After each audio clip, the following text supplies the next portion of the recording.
You are taking a live look at the U.S. Senate tonight, where moments ago the chamber narrowly approved a bill that raises the debt ceiling and therefore keeps the U.S. from defaulting on its debt. Good evening, I'm Dan Wolf. Thanks for joining us. After months of fear a debt limit compromise wouldn't be reached in time to avert a financial crisis, within just the last few minutes, the Senate approved and sent the debt bill to the president for his signature. Here's what Senate Majority Leader Chuck Schumer said just before the voting began tonight when he knew he had the votes. I am pleased, so pleased, to announce that both sides have just locked in an agreement that enables the Senate to pass legislation tonight avoiding default.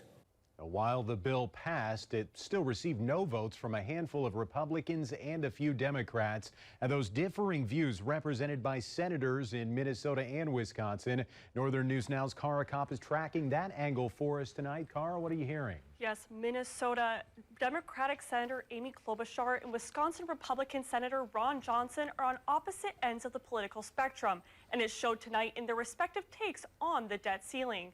As for Klobuchar, she knew a majority of the Senate would vote in favor of the deal reached by the president and House Speaker.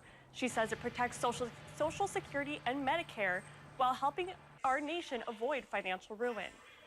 When you have the stake of the country's economy right in front of you, and you also have the opportunity to make sure that you protect priorities and you also reduce the deficit, you forge what agreement you can.